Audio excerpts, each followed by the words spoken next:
Bonjour, alors la vidéo du jour, prise de poids, perte de poids en plongée sous-marine. Est-ce que la plongée fait maigrir? Est-ce que la plongée fait grossir? Et quelle influence ça a? Alors déjà, première remarque, j'ai déjà fait perdre 4 kilos en 1 heure à quelqu'un. Comment est-ce possible?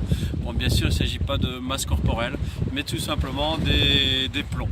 Hein, c'est-à-dire que beaucoup de gens plongent sur lesté et ils se rendent compte un jour qu'en enlevant leur plomb au palier, ils tiennent encore. Donc ça faisait quelques plongées qu'ils plongeaient avec handicap. Mis à part ceci, est-ce qu'on grossit ou est-ce qu'on maigrit en plongée? C'est une bonne question. Alors, tout dépend en fait, hein, mais si vous regardez globalement, la majorité des moniteurs en saison maigrissent de par l'exposition au froid et de par le travail physique, le port de matériel et ainsi de suite. Attention néanmoins, moi je fais un peu l'exception. Par exemple, moi j'ai tendance à surcompenser, c'est-à-dire que je suis un petit peu gourmand et donc par moment j'ai des phases de prise de poids. Donc le gros avantage c'est que ça permet d'améliorer la résistance au froid. Il faut savoir que quand on a un bioprène, ça protège du froid. L'inconvénient, c'est bien sûr pour la silhouette. Donc attention aussi au régime surcompensé des plongeurs.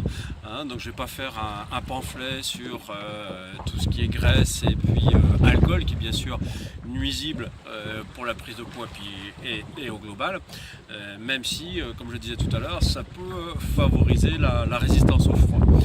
Donc globalement, le meilleur moyen de plonger, c'est d'avoir une alimentation équilibrée. Donc pour ça, quelques petits rappels quand vous plongez en séjour intensif, plutôt un déjeuner bien protéiné, des œufs, du bacon, un déjeuner à l'anglaise, c'est très bien. Le midi, plutôt des féculents, riz, pâtes, et le soir, manger léger. Et puis éviter bien sûr la prise d'alcool, sans devenir forcément un ascète complet, mais ce n'est jamais très bon avec la plongée sous-marine.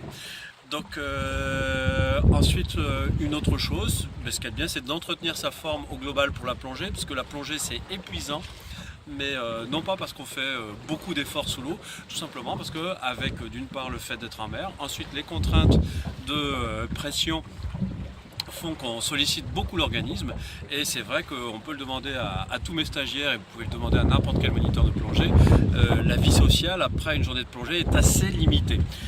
Donc c'est bien en dehors des périodes de plongée de faire du sport.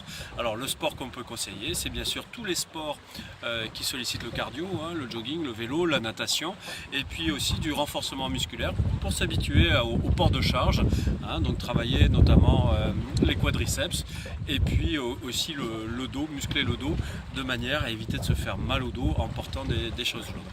Si vous avez aimé cette vidéo, cliquez sur j'aime. Si vous n'avez pas aimé, cliquez sur j'aime pas. Vous voulez en voir d'autres, abonnez-vous sur notre chaîne YouTube Aquadomia One. Vous voulez voir d'autres sujets abordés, eh bien un petit coup de téléphone, un petit mail, un petit post sur Facebook ou un commentaire sur cette vidéo. À bientôt.